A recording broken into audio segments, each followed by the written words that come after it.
Hello and welcome to Byju's IAS. Let's take up the analysis of today's The Hindu newspaper by looking at a column from page number 6 of the Delhi edition. This column is written by Mr. Krishnan Srinivasan, the former Foreign Secretary of India, and he talks about the ideals of liberalism and nationalism and traces the different interpretations of these ideals from a historical and geopolitical perspective. He also evaluates as to where these ideals stand in the future of Asia. See, liberalism is essentially a political and moral philosophy which is based on the concept of liberty. This philosophy based on liberty seeks to promote individual rights, civil liberties, including fundamental rights, and as well as democratic principles and human rights, and free markets and free enterprise. Whereas nationalism, on the other hand, is an idea or a movement that advocates the political independence of a nation, of a particular people. Nationalism is associated with the concept of the nation state, where a group of people who share a common national identity come together to claim sovereignty and define their borders based on this national identity, and it seeks to establish a sovereign nation state on the basis of ethnicity or religion or language, etc. Nationalism is also closely associated with patriotism, and in its extreme form, nationalism could turn into jingoism, which is seen as a type of a conservative ideology. See, both liberalism and nationalism, they mean different things to different people in different contexts, depending upon the time and location that we are looking at. These two concepts are often considered to be mutually exclusive. So it's important to trace the evolution of these ideas starting right from the colonial days. During the colonial days, that is in the pre-independence era, British liberalism was seen as antithetical to anti-colonial nationalism. From the perspective of the colonial power, they were championing the principles and ideals of liberalism in their colonies. Colonial powers like the British Empire, they rested on liberal foundations as they sought to introduce the concept of individual rights, free markets, etc. in their colonies. But this form of British liberalism clashed with anti-colonial nationalism because in the colonies, the natives who were seeking to throw out the British, they found nationalism to be a useful tool around which a mass movement could be organized by tapping into the energy provided by the unification of national identity. So, from the perspective of colonies like India, anti colonial nationalism was a cherished value, whereas we had to resist and fight against British liberalism. Then, if you look at Europe, ever since the concept of nation state emerged, and as nation states started rising, and as sovereign countries were being formed and borders were being drawn based on narrow national identities, it led to numerous conflicts, wars, and expansionism across Europe. In fact, in the 1800s and 1900s, nationalism was seen as a scourge, and it was held to be the root cause that triggered massive conflicts in Europe. So, as more ethnic oriented countries started forming in Europe, nationalism came to be seen as an illiberal ideology. Then, if you come to India, in the pre independence days, there was a standoff or a conflict between liberalism and nationalism. Eminent thinkers and writers like Rabindranath Tagore, they strongly desisted nationalism as it was seen as a narrow conservative idea, and instead they championed egalitarian principles, which was even advocated by forward looking religions like Buddhism, and they strongly supported the values of internationalism and universalism, which transcends beyond the narrow identities of a nation state. Whereas, on the other hand, leaders like Savarkar were seen to be championing religious nationalism and jingoism or ultra nationalism, seeking to turn India into a majoritarian state similar to Pakistan. As the likes of Jinnah were pushing towards a separate Muslim state, the likes of Savarkar, on the other hand, were promoting jingoism and religious nationalism to turn India into a Hindu state. So, throughout our freedom struggle, we have seen this conflict between liberalism and nationalism And according to the writer, probably Jawaharlal Nehru provides a better perspective on this. Because Nehru strongly believed that nationalism can be an important tool in our fight against the colonial power. In the pre independence days, Jawaharlal Nehru advocated nationalism, but in a moderate form, as it was a vital tool through which the masses could be mobilized against the colonial rulers in order to lead India's freedom struggle against the British. Then, in post independence days as well, Prime Minister Nehru believed that moderate nationalism was a useful tool in nation building as it could mobilize the masses towards a common cause and inspire and motivate the common public to achieve national objectives. But however, Nehru cautioned about the dangers of ultra nationalism. Even in the pre independence days, Nehru strongly believed that ultra nationalism or jingoism could lead to fascism and expansionism, which could only push the region into war, conflicts, and chaos. As ultra nationalism based on narrow identities is a conservative ideology which even pushed many European nation states into war and conflicts. In fact, ultra nationalism is held to be the primary cause of the world wars as well. So, as you can see, the definition and interpretation of liberalism and nationalism varies from place to place and time, and history and geopolitics have a key role to play in defining liberalism and nationalism. So, the writer says that there is a class divide with regard to accepting liberalism and nationalism. According to the writer, liberalism is restricted to the professional educated class who seek individual rights and civil liberties and are seen to favor free markets and democratic rights. Whereas liberalism in its extreme form could become elitist and even possibly leading to the oppression of the masses as seen during the British rule. But on the other hand, nationalism is seen to have a much wider emotional appeal, which liberalism is seen to be lacking.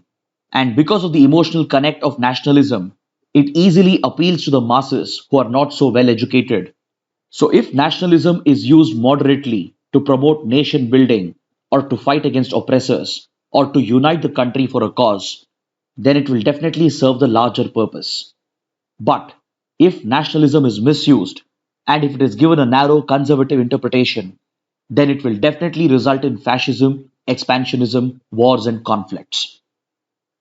So, in the larger Asian context, that is, with regard to the extent of democracy in Asia, liberalism and nationalism have been guided by the economic status of the countries, especially in the modern era. It's very interesting to note that a few countries became increasingly autocratic while their economies were actually booming. Examples include China, Singapore, and Vietnam. So, even as their economy was booming, nationalism was promoted, whereas rights and liberties were curbed by autocratic governments. But parallelly, in other Asian countries, especially after the 1997 Asian financial crisis, democratic impulse was triggered in many other countries such as Taiwan, Indonesia, South Korea, and even for a brief period in Thailand. So, in determining the extent of liberalism and nationalism, even the economic status plays a key role. But this could again vary from place to place and time to time. For example, the developed West is more liberal as compared to more autocratic regimes seen in the East. But however, when the same Western countries enforce their version of liberalism and their interpretation of liberalism on the East, then this will backfire as it will be seen as an elitist ideology which is oppressive. And in several instances, Eastern societies have retaliated against the West by using nationalism as a tool for building unity, and in some cases, even leading extremist movements against the West based on nationalism and other narrow identities. For example, look at how anti colonial nationalism took root in India against the so called liberalism of colonial Britain. Also, look at how Islamic radicalism and extremism took root in Afghanistan against outside interference from the liberal West. The writer also points out that this explains the resistance against UN reforms, which is being pushed by countries like India. Because in international relations, it is the power of a nation state, that is, its nationalistic power, which can influence international law. So, for pushing changes in international law, nation states rely upon their nationalistic power. By the same logic, the writer says that this tussle between liberalism and nationalism is what is going to define Asia's political future as well. The writer says that Asian powers such as India and China, they were at the receiving end of Western imperialism during the colonial days, and they eventually fought back against the outsiders by relying upon nationalism. So no wonder India-China came out with an agreement known as the Panchsheel Agreement in 1954, which was primarily based on the principles of national sovereignty, non-interference, and territorial integrity. Then later, as the Indian nation state was taking shape, India adopted its own version of liberalism based on democratic principles and human rights, and it even championed the non-aligned movement during the Cold War era in order to avoid wars and conflicts when nationalism driven global powers were facing off each other. But this delicate balance between liberalism and nationalism in Asia was disturbed with the development and deployment of nuclear weapons by India, China, and Pakistan. As the balance of power shifted, national power became all the more important, and hence Asian powers such as India and China, they have used the present world system itself, which is driven by a mix of liberalism and nationalism, to engineer their phenomenal growth. But however, they have failed to come up with an Asian alternative for nationalism. Today, the ongoing conflict and tensions between India and China, the two leading Asian powers, makes it almost impossible for the Asian region to develop an alternative ideology to the Western ideology of liberalism and nationalism. Now, let's take up a column from page number 7 that deals with the topic of net zero emissions and the immense global pressure on India to adopt net zero emission targets. So, first, let's understand what is net zero emissions. See, net zero emissions is nothing but achieving carbon neutrality.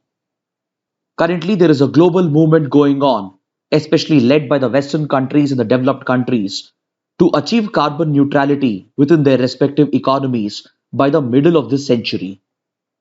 This is a part of their strategy to combat climate change and to achieve the ambitious target under the Paris Agreement of limiting the global rise in temperatures to under 2 degrees Celsius.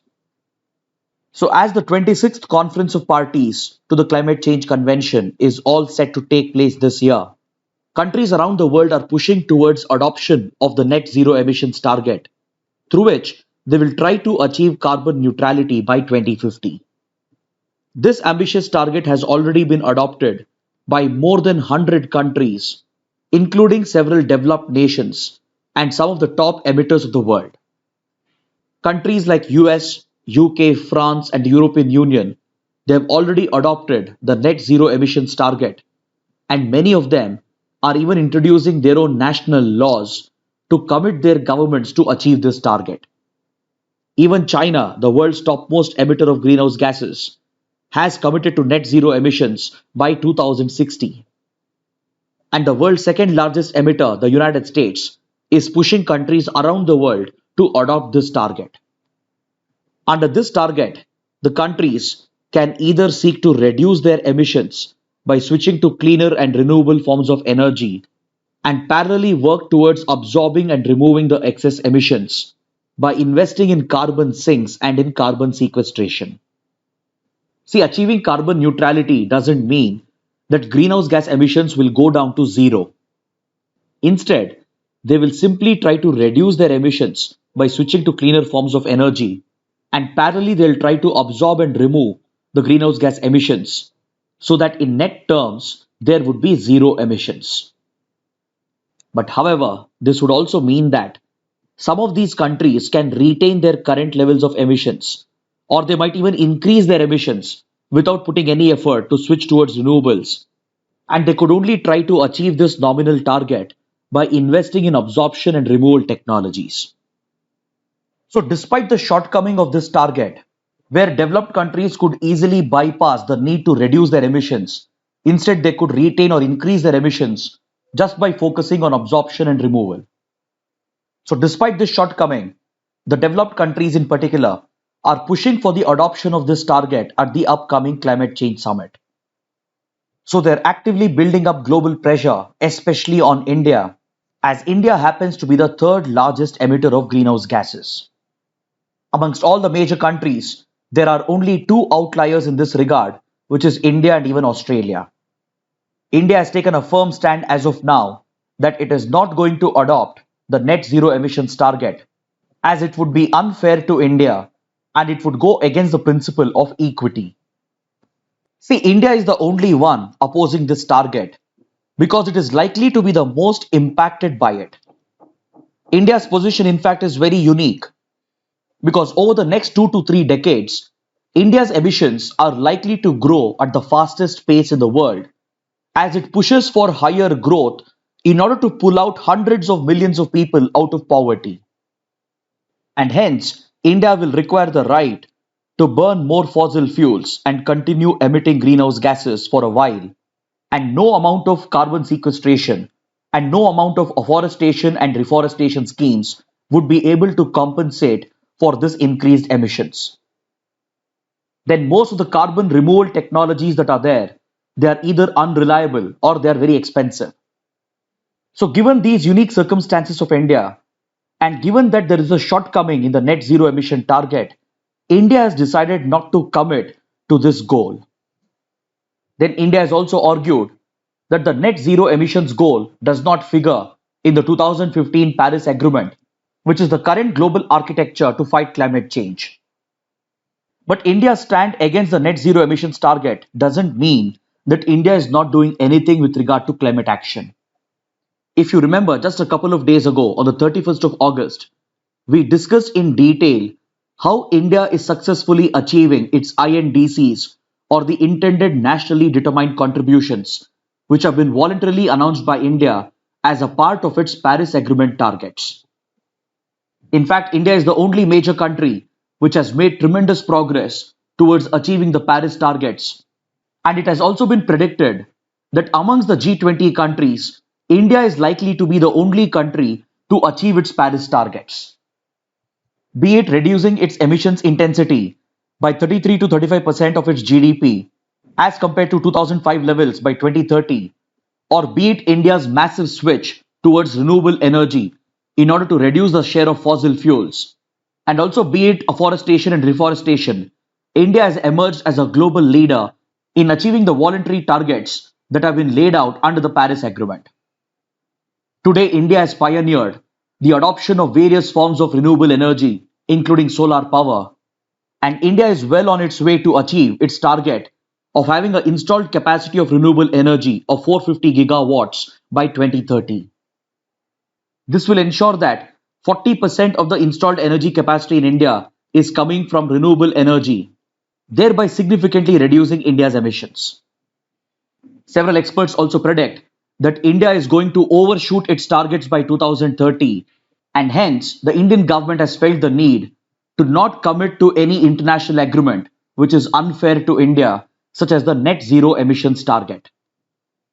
Because at this pace of climate action, anyways, India is going to become carbon neutral somewhere between 2050 and 2060.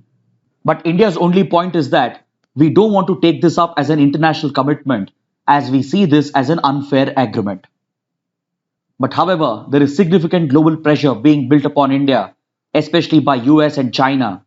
And the writer of this column, who has been the former Australian High Commissioner to India, argues that there is a strong case for India to commit to this agreement.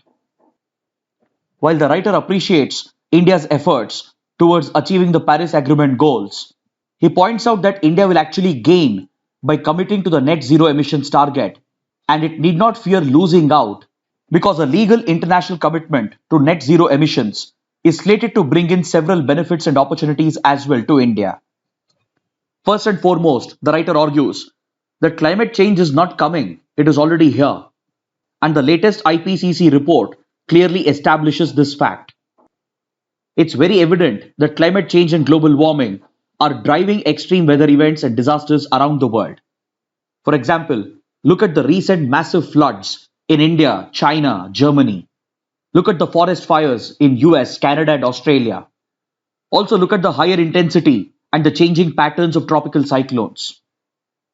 Experts say that all these extreme weather events are being driven by climate change, and India happens to be one of the most vulnerable countries with regard to the impact of these extreme weather events and natural disasters. So, by committing to a higher target under net zero emissions, India would be helping itself to shield and protect its population against the impact of these extreme weather events and disasters. Then the writer also says that by committing to this target, India could actually realize tremendous economic opportunities. Because one, we can mitigate the losses which will occur because of climate change. As global warming drives changes in global weather patterns, it is going to have a direct impact on agricultural productivity, which could translate to tremendous losses to India and as well as threaten its food security. Then, as climate change triggers rising sea levels and threatens the coastal areas and coastal populations, it will translate to significant economic losses for countries like India. So, according to the writer, if India takes up the higher targets under net zero emissions, it will be shielding itself against this disastrous impact of climate change, and it will actually bring in economic benefits by mitigating the losses caused by climate change. He also points out that by committing to net zero emissions target, India can open up itself to massive economic opportunities because the global economy is shifting towards cleaner renewable forms of technology and as well as towards carbon sequestration technology. Today it is not just governments but even multinational corporations, even they have become climate conscious because that is the need of the hour, and a massive transformation is taking place in the global economy where trillions of dollars are being diverted from the traditional polluting sectors towards clean renewable sectors and carbon sequestration. According to the writer, if India decides not to be a part of this target, it will be losing out on these economic opportunities because it has already emerged as a leader in the field of renewable energy, and its diplomatic vision behind creating the International Solar Alliance would be weakened. So the writer says that India should capitalize on this opportunity and tap into the global funds that are flowing around, which will translate to significant economic opportunities for India. He also says that by being an outlier and by staying out of this target, India will also face diplomatic pressure and diplomatic isolation, which in turn could affect India's diplomatic standing in the global world order. But instead, if it decides to be a part of this target, it can seek to build meaningful partnerships with several like-minded countries and global institutions, and this will not only bring in funds and technology, but it will also provide India the necessary policy and legal support by learning from the best practices of the rest of the world. It would also be an opportunity for India to share its success and its expertise in the field of climate action and thus provide leadership to the other developing and underdeveloped nations. Next, on page number 6, we have an editorial which evaluates the status of the Indian economy based on the first quarter GDP estimates that have been recently brought out by the National Statistical Office. Yesterday in our daily quiz, we discussed that the GDP of India in the first quarter of the financial year has increased by a massive 20.1%, along with positive growth being registered in all the 8 core sectors. Then even the GVA, or the gross value added, which aggregates outputs from all the 8 sectors, has grown by an impressive 18.8%. But however, we need to treat these numbers with caution because these numbers are deceptive, as these high growth figures are driven by the low base effect of the last year. Last year, due to the pandemic and the lockdown, the Indian economy crashed into negative territory, and naturally even a nominal growth this year would appear phenomenal, and this is just a statistical illusion. So the editorial cautions the policymakers to remain focused on the current challenges that are facing the Indian economy. The government and the policymakers shouldn't get carried away by these deceptive numbers. Because if you compare these numbers and data with the pre-pandemic years, it becomes very clear that the Indian economy is still in a phase of contraction. And compared to 2019, India's GDP would stand at minus 16.9% for the first quarter. Along with this, private consumption has declined across the board, and shockingly, government consumption expenditure has also gone down. This is clearly a direct result of the devastating second wave of the pandemic and the restrictions that followed. So it would be incorrect to assume that India is undergoing a V-shaped recovery. While the Indian economy is showing strong signs of recovery, it definitely is yet to experience a V-shaped recovery. The easing of lockdown restrictions by state governments, followed by the expanding vaccination coverage, has definitely picked up a few economic sectors, and especially Indian exports have seen a major jump due to rise in demand in key markets such as the United States and Europe. These recovery signs are evident from the Purchasing Managers Index as well, which has indicated a slow but gradual recovery in the manufacturing sector. But this doesn't mean that we have completely bounced back from the impact of the pandemic and the lockdowns. And hence, it's very important for the government and the policy makers to be not misled by these numbers. Because even now, there are several key challenges that face the Indian economy. Due to the massive disruption caused to the supply chain by the pandemic and the lockdowns, the raw material costs have gone up in almost every sector, which could translate to higher prices as seen in the automobile sector.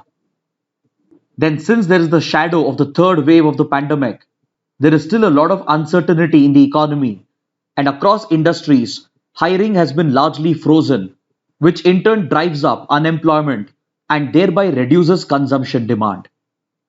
As people find it difficult to get jobs, and as they have less money in their hands, consumption demand would be low. And along with that, we are facing the risk of a monsoon deficit this year, which could take a direct hit on agricultural productivity and thereby on rural demand as well. So if the broader consumption demand and rural demand suffers, then it will directly translate to a significant slowdown in India's economic growth. So keeping these challenges in mind, the government and the policy makers, they need to remain very much focused on containing a possible third wave and expanding the vaccination coverage, accompanied with appropriate fiscal measures and fiscal stimulus in order to sustain and promote demand in the economy. Now let's look at this article from page number 13, in which the writer Stanley Johnny analyzes as to what did the United States achieve in Afghanistan after 20 years of war. See, US President Biden has defended his decision to pull out American troops, even at the cost of plunging Afghanistan into chaos and returning it back into the hands of the Taliban. Because according to President, there were only two options left for him after the previous Trump administration had signed a peace deal with Taliban in February 2020. According to President Biden, the one option was to withdraw the troops, or the other option was to continue the war. And clearly, President Biden was not interested in extending this forever war, and hence decided to pull out the American troops, which was a top priority for the US government. To justify these policy actions, the US government has said that Taliban was never the target of the US when it chose to invade Afghanistan back in 2001. The context being that after the 9/11 attacks, the US wanted to target the Al Qaeda and Osama bin Laden, who were responsible for the 9/11 attacks, and it had to invade Afghanistan in order to wage its global war on terrorism, because this act of terrorism emanated from Afghan soil. So the justification of the US is that removing Taliban or carrying out nation building in Afghanistan was never the primary objective of the US when it invaded Afghanistan. Its primary objectives was to dismantle the terror infrastructure of Al Qaeda and either to capture or kill Osama bin Laden. But the author of this article dismisses this argument of the US because if you look at the US policies under previous presidents, it becomes very clear that the US was also targeting the Taliban government. Following the US invasion of Afghanistan, the Taliban government was quickly toppled, and the Taliban had even offered to surrender in December 2001. But the then President George Bush rejected the offer and did not pull back the American troops, even after the Taliban regime had been toppled. The US would go on to establish a civilian government because, in the eyes of the United States, Afghan soil was vulnerable to be misused by terrorist outfits. And for ensuring this, it was inevitable to keep the Taliban out of power. So, this essentially was a key objective, a primary objective of the US, starting right from the invasion. Then, according to this article on page number 13, the Sri Lankan government has declared an economic emergency in order to contain spiraling food prices. See, over the last several years, the Sri Lankan economy has been staring at a grave crisis, and its ongoing crisis in the forex market has led to the devaluation of the Sri Lankan currency, which has pushed the Sri Lankan government to declare an economic emergency to help contain the rising food prices. From several years, Sri Lanka has been under a severe debt burden, and it owes several large repayments to China and as well as to India. To help out Sri Lanka from this economic crisis, India has even arranged for financial support through a currency swap arrangement, and India and Sri Lanka are even negotiating a restructuring of the debt that Sri Lanka owes to India. But despite these arrangements and financial support by India, the Sri Lankan economy has plunged into a crisis, and the crisis in its foreign exchange markets has led to the devaluation of its currency, which led the government to declare an economic emergency in order to contain the rising food prices. Now let's look at the mains practice questions. The first question: examine the evolution of liberalism and nationalism from a historical and geopolitical perspective. How will they be reflected in a future Asia? The second question: critically discuss the international pressure on India to commit to net zero emissions. Kindly write an answer to these questions and post your answers in the answer writing portal, for which the link shall be shared in the description box below. So with this, let's conclude our discussion for today. Thanks for watching.